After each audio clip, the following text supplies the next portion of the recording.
Hello, everyone. You're welcome to Let's Talk with Esther Agbi. I am Esther Agbi. I have here with me David. You're welcome to the platform. Thank you.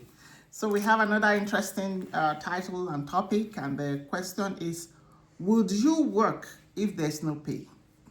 Would you work if there's no pay? It's a kind of very interesting topic because I was just wondering. Some people they move from one job to the other just because maybe there's a pay increase, and that's kind of a motivation to say, "Oh, I want to switch. I need more money." So, but I'm just wondering, would you work if there's no pay? The government is supplying everything. So, what is your position? That's a very good question. I wouldn't work if there's no pay in the sense that if everybody's being paid the same, then it may be harder to justify taking on more responsibility and more risk if the reward is still the same, right? So somebody that is a neurosurgeon and is working on somebody's brain and having to if they make a mistake it's probably fatal. That's a lot different than somebody that is stocking shelves. Not because stocking shelves is it may be hard for the person doing it depending on their capability level, but the risk if something goes wrong is not as high. So there has to be some kind of reward for the difference in responsibility that you're taking on, and also because that also acts as a sign of distinguishment and status for the extra responsibility they're taking on. Okay, that's a good one. But you are looking at it from the point of view that maybe because of the monetary, how much they're going to be paid. But I'm looking at it from the point of interest. Some people just love their job, so they don't mind if they're going to be paid. And that's so true. Would you just work just because of that? Let's say the government is taking care of all the maybe your housing, your rental, your food, your Yes. everything. But will you still rather just want to work for the interest of the job? I think at some point you might get there.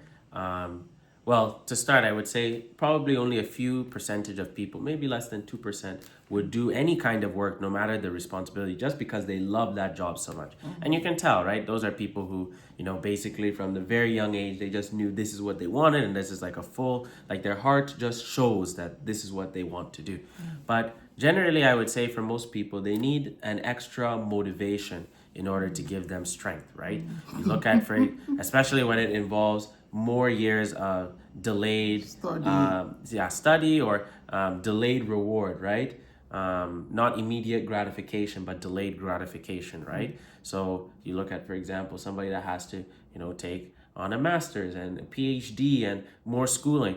After a while, it becomes, okay, this is good to do, but if I don't see an appropriate compensation for that, why would I do that instead of, say, doing a job that pays the Just same? lie down. But Wake up. yeah, Play exactly. around. Exactly, right? Especially if all else is equal, right? So maybe those jobs that you just lay down, the flip side of it is that it's very hard to get into, right? So maybe you only do 4 years, but then to get that actual job, the odds of it are maybe like 0.00001%. Okay, well, that would be very, very difficult, right? Let's say an athlete or an actor or actress, those are very, Exactly. the schooling is not much per se, but the odds of getting that job are very, very small, right? So that might be, another form of a barrier, right? To justify, a high salary. But otherwise, it's like if you're going to be doing delayed gratification, people want to be compensated for that because time is finite and they have put in an effort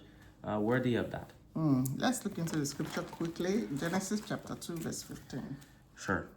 So this says, "And the Lord God took the man and put him into the Garden of Eden to dress it and to keep it." Thank you. So, from Adam's situation, we see that he didn't really have any monetary gain or something like a immediate reward Yes. for his work to be tilling the ground and dressing it and keeping it good. Yes, he didn't have a monetary reward, but he still had a reward in being able to eat from any tree of the fruit in the garden, and that would have had millions and billions of fruits, right? So he could choose one day today to eat an apple, another day to eat an orange, another day to eat whatever his heart desired. He could have, right? Yeah. And that's the same concept, right? That ideally you work, and then when you get paid, you can now use that money to get whatever you want to have. beyond even just an apple and orange and fruit, you can even get a car. You can get, to travel on a nice vacation. But the principle still is you've done something, so you should be paid for that so that you can enjoy, your desire. Yeah, but I still want to draw that thin line. Are we working because we are interested, or we have that great interest and zeal to do the work Yes. of our respective profession, or are we working just because of the monetary gains? Yes. So I don't there think should it's be. I don't know. but I don't think it's an either or. I think it's both, right? I think everyone will start off with that, especially when you're young. It's usually because yes, you are interested in it. If you start off with it and you're not interested in it, that will be very, very difficult. You do need to have some kind of engine or fuel that allows you to keep going, especially when it's a long delayed gratification. So usually, let's say, for you, for example, having studied pharmacy, right? Initially, you would have been interested in, oh yeah, the medication and the biochemical pathway and all of that. Those things are interesting. So that now gave you impetus and drive to want to look into that. But after a while of doing that, you won't want to do it forever, only that. At some point, it's like, okay, but I also have to eat too. And I put in a lot of schooling effort to get to this point, a lot of head knowledge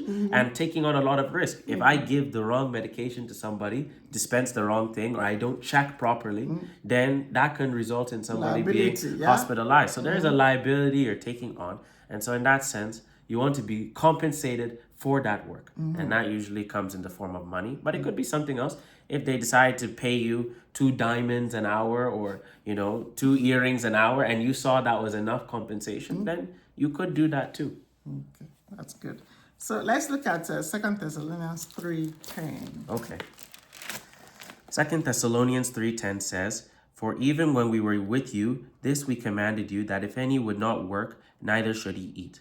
For we hear that there are some which walk among you disorderly, working not at all, but are busy bodies." Yeah, you see? So this is kind of motivating people to say, okay, you better do some work so that you can eat, because when you work, you have some reward, and then you buy whatever you need to buy to take care of for your daily needs or things like that. So if you don't work, you shouldn't expect to eat. Yes. But then when we go to Leviticus chapter 23, verse 22. That one says, "And when you reap the harvest of your land, you shall not make clean riddance of the corners of the field which you reap, neither shall you gather any gleaning of your harvest. You shall leave them to the poor and to the foreigner, for I am the Lord your God." Yeah. So what would you say about that one? That's the same thing, right? It's like there's 2 extremes to it, right? If you don't work at all, unless you have a disability or something preventing you, how is it fair? You have to also look at it from an objective standpoint. You sitting down and resting, how is it fair that somebody else should now go to work with their own body and limited strength that they have, but you should just sit down and do nothing, and you're not taking on any liability or responsibility?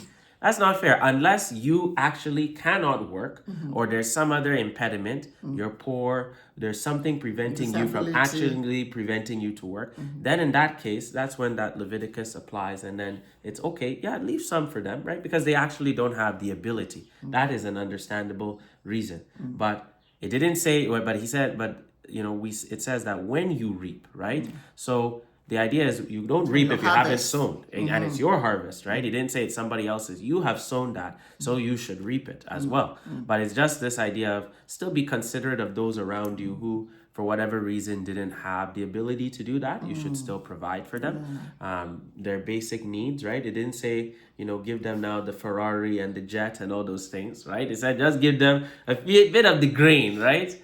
For sustenance. For sustenance, Yeah. exactly. Yeah. And if they don't want to work, they will just maintain that sustenance level. They can't go beyond. Exactly. Yeah, the idea is even that sustenance should be enough for them so that they are motivated enough to now get to the point that they are even the ones who are sowing and then reaping, and then they too can now even bless and help others that are around them, right? Yeah. Now, what that looks like in terms of the degree of compensation, because it says he that does not work should not eat. Again, that may depend on, that's where politics and governments come into play, and they can now make those kind of specific decisions. For some people, You know, let's say a pharmacist, they say, oh, she should be paid this much. Some will say, oh, that's too much. She should only be paid this much. Some will say she should be paid this much.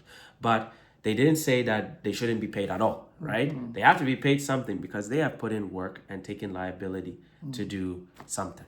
Yeah. Yeah, thank you very much for the contribution. Well, it's an interesting discussion. We'd like to hear your comments at the comment section, differing opinion, similar opinion, whatever you have. That would be good. Is there any other thing you have to say? No, I think that covers pretty much everything on that topic. Thank you very much for sharing your time with us. I will see you shortly. God bless you. Bye for now.